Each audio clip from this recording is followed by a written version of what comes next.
오늘 저는 따뜻한 이야기로 여러분이 푹 잘 수 있도록 도와드릴게요. 그러니 좋아요와 구독 부탁드려요. 가을이 깊게 물든 고려의 늦가을, 금강의 맑은 물소리가 은은히 흐르는 가운데 병자년의 혼란 속에 조선은 어지러운 소용돌이에 휩싸여 있었다. 후진의 군대가 국경을 넘어 바둑판 위의 패를 휩쓸듯 조선을 삼키려 하자 조정은 남한산성으로 물러나 항전을 준비했다. 한양의 백성들은 또다시 삶의 터전을 벌이고 피난길에 올라야 했다. 그 가운데 대대로 왕실의 서기직을 이어온 명문 고씨 가문의 후예 고운석의 아들 고민수 또한 가문을 이끄는 가장으로서 피난을 준비해야 했다. 고민수는 두 채의 가마를 마련해 늙으신 어머니 정씨, 부인과 갓 혼인한 아내 은혜진, 그리고 몇몇 하인을 먼저 공주로 보냈다. 그는 가문의 재산을 정리한 뒤 사흘 뒤에 그들을 따라갈 계획이었다. 빠른 말을 타고 천안 근처에서 가마 행렬을 만날 수 있으리라 믿으며 그는 홀로 한양에 남아 무거운 마음으로 짐을 꾸렸다. 그의 가슴은 전운이 들이운 나라의 운명과 가족의 안위를 걱정하는 마음으로 무겁기만 했다. 사흘 뒤 고민수는 남쪽으로 말을 몰았다. 길은 피난민들로 어지럽고 그의 마음은 불안으로 가득 찼다. 그러나 그는 고삐를 단단히 잡고 말을 몰아 공주에 도착했으나 먼저 떠난 어머니와 아내, 하인들의 행렬은 어디에도 보이지 않았다. 여관에서도 길에서도 그들을 본 이가 없었다. 고민수의 마음은 더욱 무거워졌다. 혹시 도적대에게 습격당했거나 적군의 손에 해를 입었을지도 모른다는 두려움이 그의 가슴을 짓눌렀다. 공주의 친정집에 가까워질수록 그의 불안은 더욱 커져만 갔다.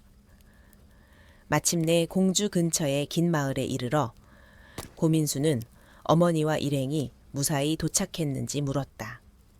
그러나 친정집 사람들은 고개를 저으며 그런 소식을 전혀 듣지 못했다고 답했다.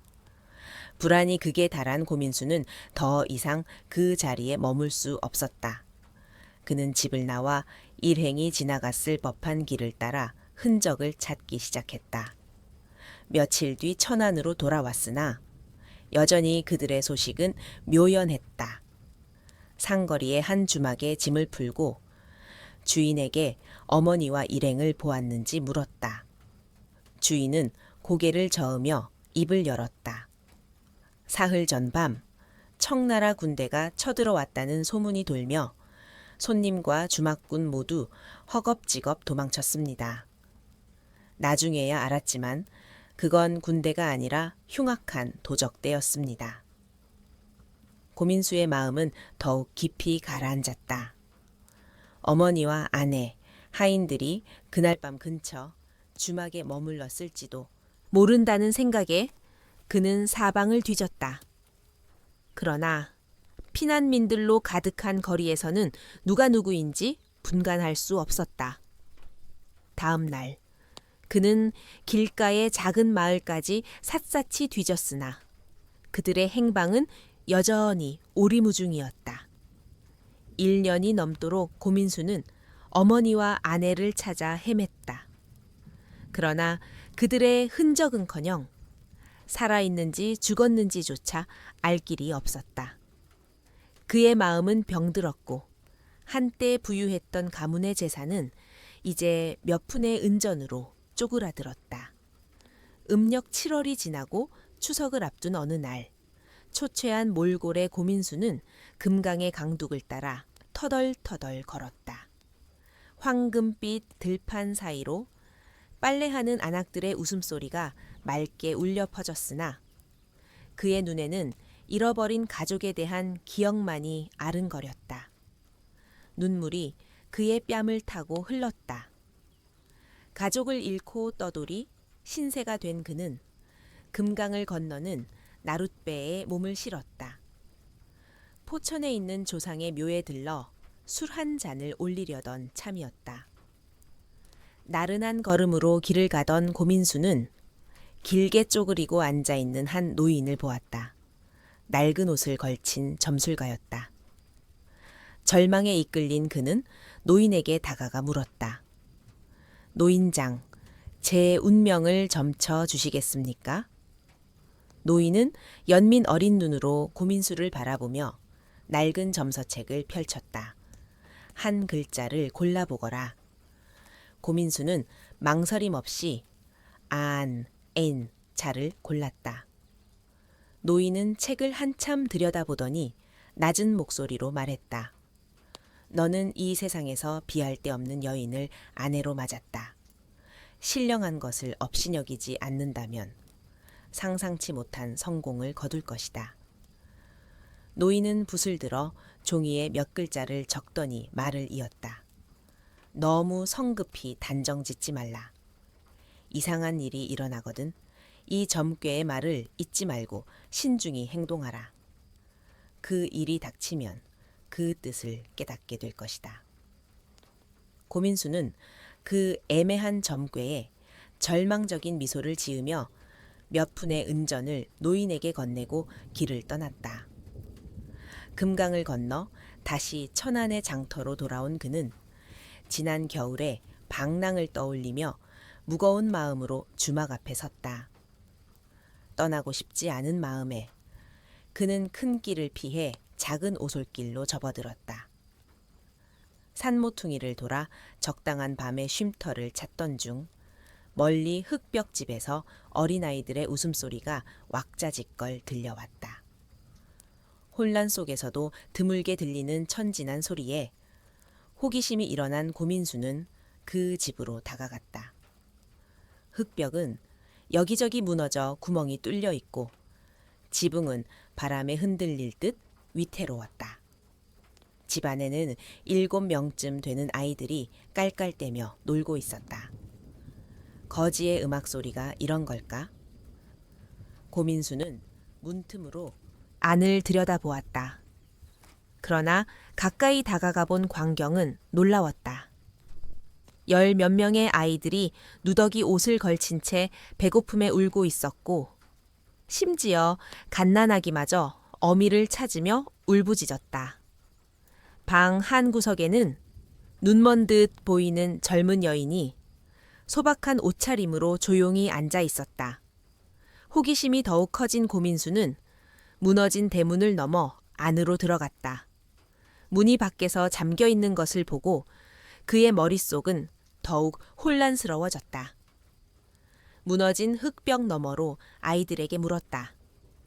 얘들아, 너희 부모는 어디 있느냐? 어찌하여 문이 잠긴 방에 너희만 있느냐?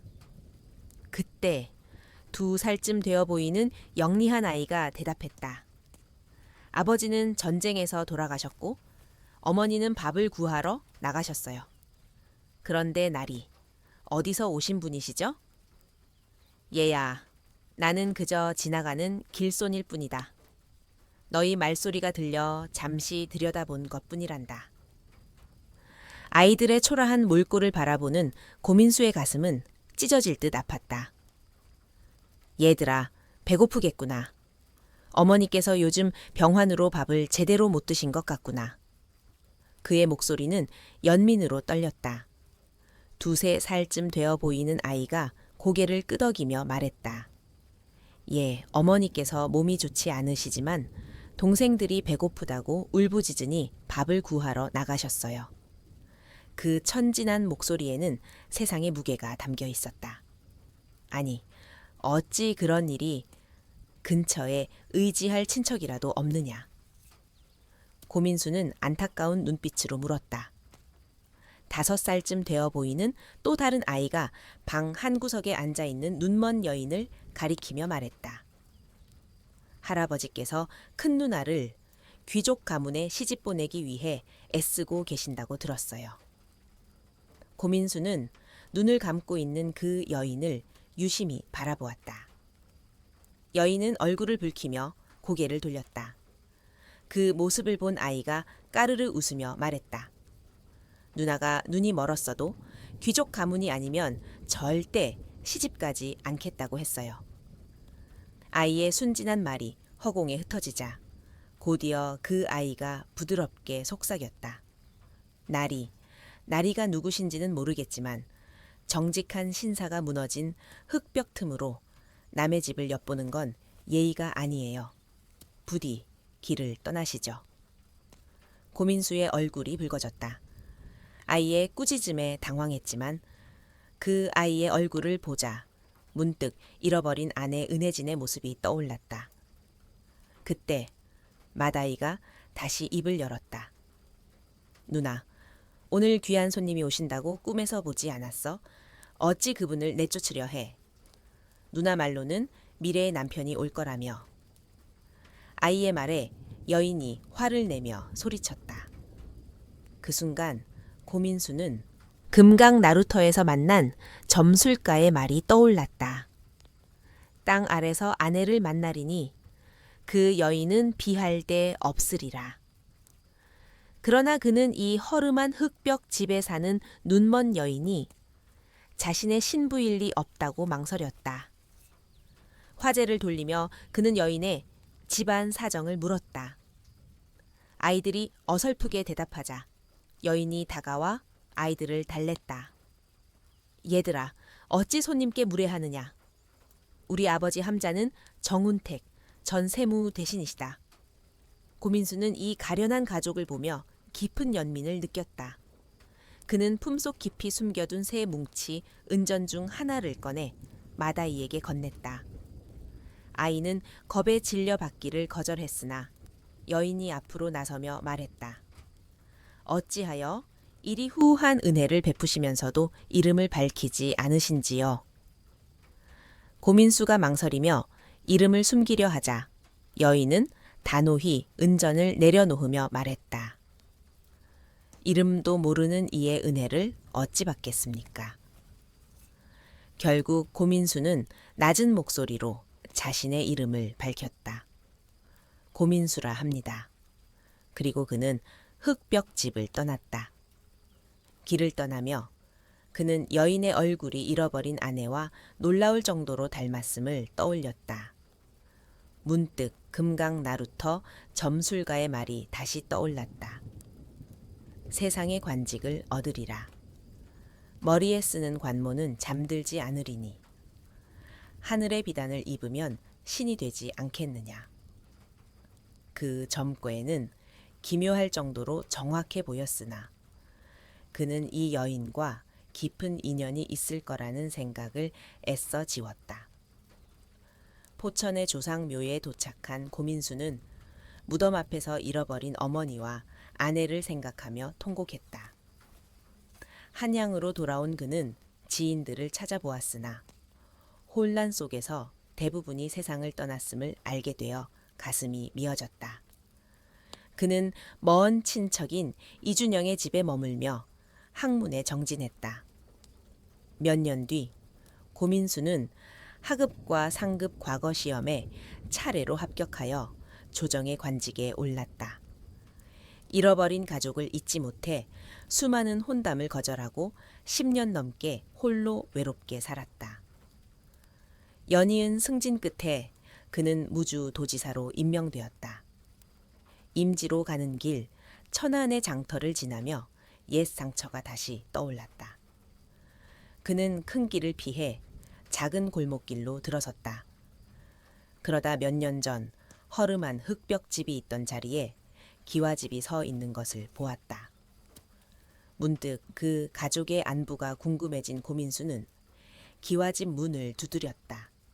문이 열리자 서른이 차에 안 되어 보이는 활기찬 청년이 그를 맞았다. 고민수는 그 청년이 몇 년 전 자신을 섬겼던 소년임을 알아보고 반가움에 가슴이 뛰었다.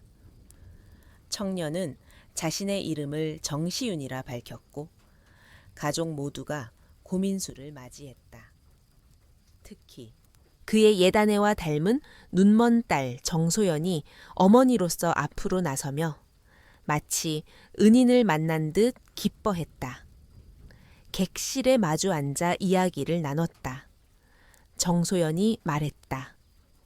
그때 나리의 은혜 덕분에 저는 아이들과 힘을 합쳐 장사를 하여 몇 년 만에 부유해졌습니다. 영양실조로 일시적으로 눈이 멀었지만 이후 다시 볼 수 있게 되었습니다. 그 후로 저는 매일 나리의 행운을 빌었지요.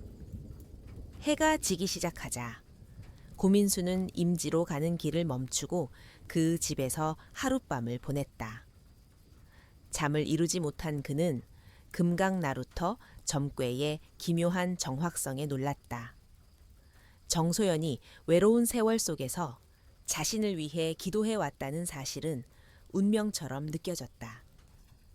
후회와 감사로 뒤섞인 마음속 고민수는 결심했다. 다음 날 그는 정소연의 어머니와 오라버니들에게 자신의 과거를 털어놓고 정소연과의 혼인을 청했다.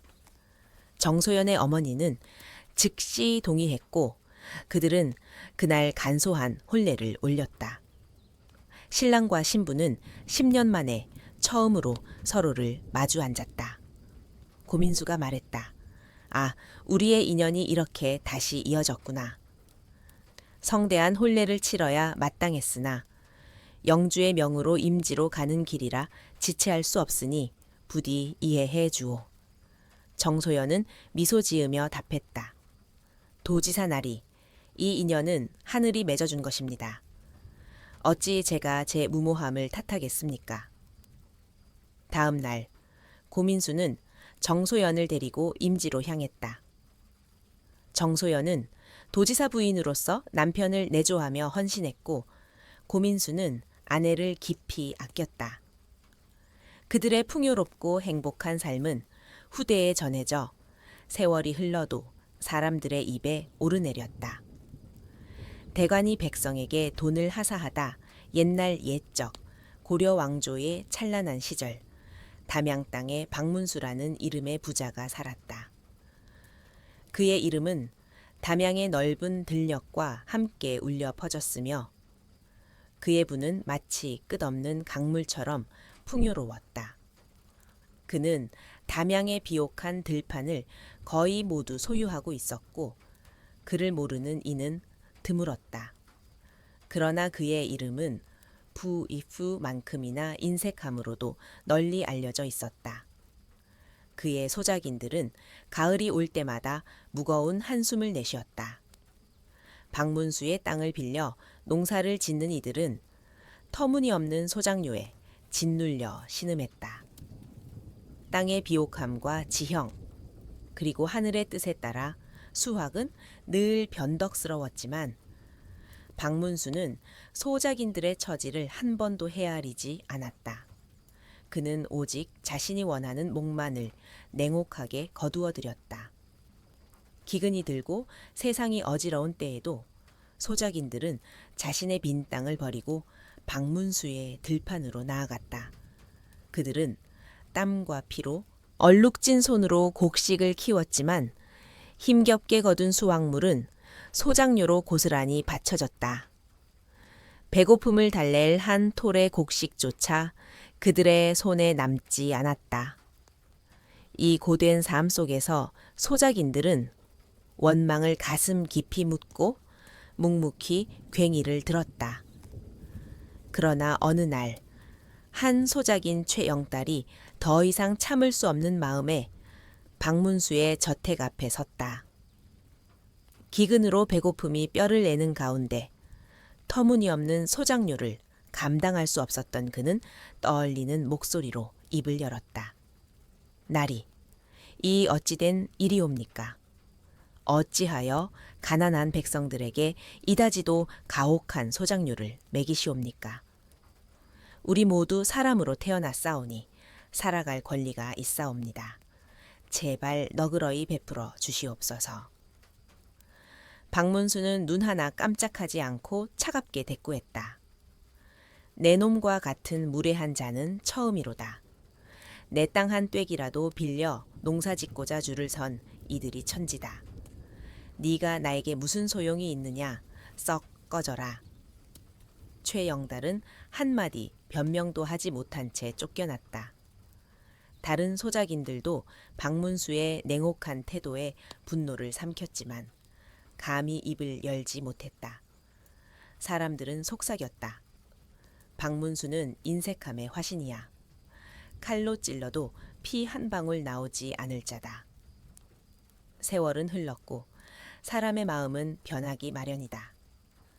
박문수가 나이를 먹으며 그의 가슴에는 미묘한 변화가 스며들기 시작했다. 어느 고요한 밤 홀로 방에 앉아 있던 그는 깊은 생각에 잠겼다. 내가 쌓아 올린 이 재물은 죽음 앞에서 무슨 소용이 있겠는가? 저승에 한 푼도 가져갈 수 없는데. 사람들은 내가 염라대왕 앞에서 심판받을 것이라 하던데 내 지난 행적은 과연 어떤 심판을 받을까? 생각이 깊어질수록 그의 인색했던 삶은 무거운 짐처럼 마음을 짓눌렀다. 후회는 마치 밀물처럼 밀려왔다.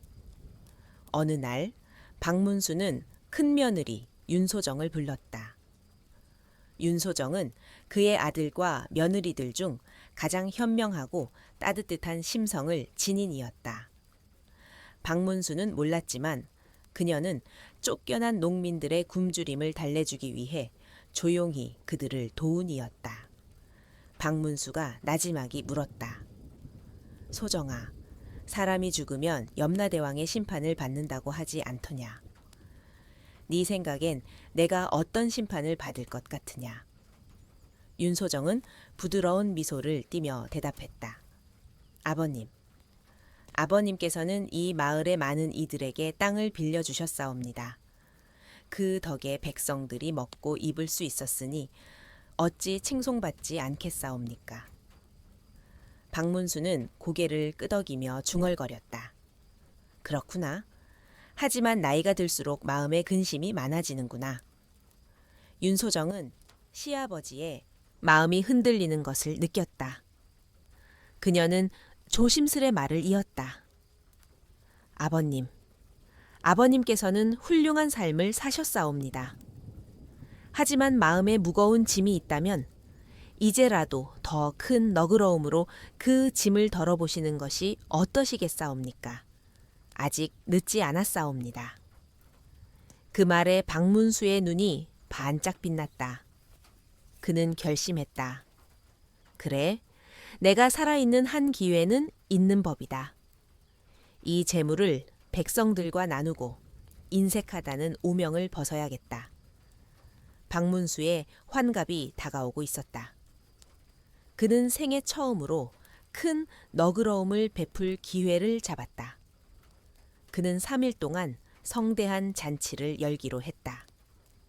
첫날, 그는 가장 가난하거나 병든 소작인들을 초대했다. 초대받은 이들은 기와집 뜰에 들어서며 어리둥절한 표정을 지었다. 박문수는 그들을 위해 풍성한 밥상을 차렸다. 상 위에는 얇은 한지로 덮인 그물이 놓여 있었다. 박문수는 따뜻한 목소리로 말했다. 마음껏 밥을 먹어 보거라. 부모와 형제, 자식들이 집에서 기다리고 있을 터이니 남은 음식은 한지에 싸서 집으로 가져가거라. 손님들은 조심스레 숟가락을 들었다. 하지만 막걸리 한 사발과 나물 한 점을 맛본 뒤 남은 음식을 한지에 정성스레 쌌다. 그들은 풍성한 밥상 앞에서도 배고픈 가족을 먼저 떠올렸다. 그 모습을 본 박문수의 가슴에는 처음으로 따뜻한 물결이 일렁였다. 손님들이 집으로 돌아갈 무렵 하늘에서 가느다란 비가 내리기 시작했다. 뜰 안에서 농민들은 한지에 싼 음식을 손에 들고 조심스레 비를 맞으며 걸어갔다. 박문수는 그들을 바라보며 말없이 고개를 숙였다. 그의 눈가에는 한 줄기 떨림이 스쳐갔다. 박문수는 마음속으로 미소를 지었다. 이런 때를 대비해 준비를 해둔 것이 다행이로구나. 그는 담양의 대숲에서 채취한 대나무로 만든 큰 우산들을 준비해 두었다. 그 우산들은 정교한 장지로 덮여 있었고 그 자체로 예술품 같았다. 이는 그의 너그러움을 드러낼 또 한 번의 기회였다. 박문수는 10명의 손님들에게 하나씩 우산을 나누어 주었다. 비 내리는 하늘 아래 소작인들이 장지에 싼 음식을 소중히 들고 집으로 돌아가는 모습을 바라보는 그의 눈빛은 따스함으로 가득했다. 그러나 다음 날 놀라운 일이 벌어졌다. 전날 초대했던 손님들이 하나둘씩 우산을 들고 다시 찾아온 것이다. 박문수는 가난한 이들에게 우산을 선물로 주었지만 그의 인색한 평판에 익숙했던 소작인들은 그것이 선물임을 깨닫지 못하고 돌려주러 온 것이었다. 한 소작인이 머뭇거리며 입을 열었다. 날이 어제 큰 은혜를 입었사옵니다. 허나 이 우산은 너무나 귀한 물건이라 감히 받을 수 없어 돌려드리옵니다. 그 말은 박문수의 가슴을 날카롭게 찔렀다. 내가 지난 세월 얼마나 인색했기에 이들이 내 선물을 받는 것도 두려워하는가? 그는 부드러운 미소를 지으며 손을 내저었다. 아니다. 이 우산은 너희에게 주는 선물이다. 비바람 속에서 가족들에게 무사히 돌아가거라. 소작인들은 연신 고개를 숙이며 감사의 마음을 전했다. 그들의 눈에는 미묘한 감동의 물결이 일렁였다. 환갑 잔치에 둘째 날이 밝았다. 이번에는 10마지기 이하의 땅을 경작하는 이들을 초대했다. 이들은 극빈자는 아니었지만 그렇다고 부유하지도 않은 중간쯤의 삶을 사는 이들이었다. 박문수는 여느 때처럼 풍성한 밥상을 차렸고 상에는 여전히 얇은 한지가 깔려 있었다. 그는 따뜻한 목소리로 손님들을 맞이했다. 마음껏 밥을 들거라. 남은 음식은 한지에 싸서 집으로 가져가거라. 그러나 이날의 풍경은 첫날과 사뭇 달랐다. 손님들은 밥상 위의 음식과 술을 즐겁게 맛보았지만 단 한 명도 남은 음식을 싸가지 않았다. 호기심이 동한 박문수는 큰며느리 윤소정을 불러 물었다. 소정아, 어제 손님들은 음식을 싸갔는데 오늘 손님들은 배불리 먹고도 아무것도 가져가지 않는구나. 이게 무슨 까닭이냐? 윤소정은 잔잔한 미소를 띠며 대답했다. 아버님, 어제와 오늘의 손님들의 처지가 다르기 때문이옵니다. 어제의 손님들은 몹시 가난하여 가족의 배고픔을 먼저 생각했사옵니다.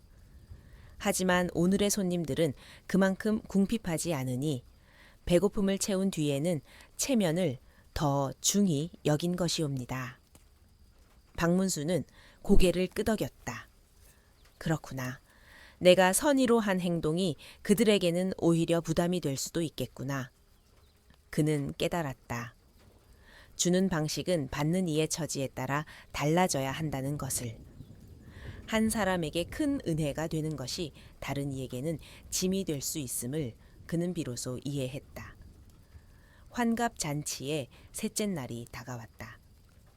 이번 손님들은 10마지기 이상의 땅을 경작하는 부유한 소작인들이었다.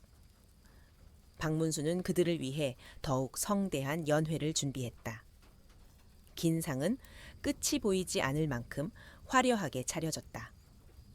이번에는 상 위에 한지를 깔지 않았다. 그는 따뜻한 목소리로 손님들을 맞이했다. 오늘 이 자리에 와준 모든 이들에게 감사하노라. 마음껏 밥을 먹고 서로 즐겁게 담소를 나누거라. 부유한 소작인들은 박문수의 초대에 처음으로 놀라움을 감추지 못했다. 한 사람이 웃으며 말했다. 오, 박나리, 이게 바로 오래 살아서 누리는 환대의 품격이로구나. 또 다른 이가 말을 보탰다. 그렇소. 나이 드시며 마음이 더 후해지셨소. 3일간의 화려한 환갑 잔치가 끝난 뒤 박문수의 이름은 새로운 빛을 띠기 시작했다. 그를 인색하다 비웃던 마을 사람들은 이제 그를 새로운 눈으로 바라보았다. 그러나 박문수는 아직 만족하지 못했다. 홀로 방에 앉아 깊은 생각에 잠긴 그는 중얼거렸다. 주는 기쁨이 쌓는 기쁨만큼이나 크구나. 더 큰 의미를 가진 일을 하고 싶다. 그는 다시 윤소정을 불러 물었다. 소정아, 내 마음이 이제 많이 열렸다. 선한 일을 할 좋은 방도가 있겠느냐. 윤소정은 잠시 생각하더니 부드럽게 대답했다. 아버님, 좋은 기회가 있사옵니다. 매년 한양에서는 고려팔도에서 활쏘기 대회가 열리옵니다. 이는 귀족들의 큰 놀이로 알려져 있으나 한양까지의 먼 길과 비용 때문에 참여가 쉽지 않사옵니다. 그 말에 박문수의 눈이 반짝였다. 그는 곧장 마을을 돌아다니며 활쏘기를 즐기는 떠돌이 30명을 찾아냈다. 그들을 불러 모아 물었다. 너희는 이번 봄 한양에서 열리는 활쏘기 대회에 나가고 싶지 않느냐? 모두가 한 목소리로 대답했다. 조건이 된다면 10번이라도 나갔을 것이옵니다. 하지만 먼 길을 걸어가면 대회전의 기운이 다 빠질 것이고 말을 구하는 것도 돈이 없어 어려운 일이옵니다. 박문수는 과감한 결정을 내렸다. 그는 30필의 말을 사고 고운 비단으로 만든 활쏘기 복장을 준비해 그들에게 나누어 주었다. 그리고는 힘찬 목소리로 선포했다. 이제 너희는 담양을 대표하는 자랑스러운 선수들이다. 30명의 선수들은 화려한 활쏘기 복장을 입고 말을 타고 한양으로 향했다. 각 말 위에는 전라담양이라 적힌 깃발이 펄럭였다. 마을 사람들은 그 모습을 보며 열광적으로 환호했다. 우리 담양 선수들이 한양으로 간다. 선수들이 마을 관문을 지날 때 마을 사람들은 손을 흔들며 소리쳤다. 고려팔도 활쏘기 대회는 곧 마을 전체의 축제가 되었다. 한양에 도착한 담양 선수들은 깔끔한 복장과 당당한 기세로 다른 지역 사람들의 이목을 끌었다. 모두가 감탄하며 말했다. 저 복장과 깃발이 참으로 멋지구나. 전라담양이라? 오늘 처음 들었지만 평범한 고장이 아니로구나. 윤소정의 현명한 조언 덕에 박문수는 담양을 마을 안에서뿐 아니라 고려 전역에 알리는 기적을 이루었다. 한때 그는 마을 사람들을 후하게 대접하며 따뜻한 마음을 보여주었고 또 한때는 한양에서 담양의 위상을 드높였다. 그의 결단과 너그러운 마음 덕에 박문수는 마침내 마을 사람들의 진심, 어린 받아들임과 사랑을 얻었다. 자랑스러운 미소를 지으며 그는 중얼거렸다. 나는 받는 것이 유일한 기쁨이라 여겼으나 주는 기쁨이 이리도 충만할 줄은 몰랐다. 환갑에 이르러 이 진리를 깨달았으니 이제 더 너그러운 삶을 살리라. 그러면 염라대왕조차도 나를 따스한 눈빛으로 바라보시리라.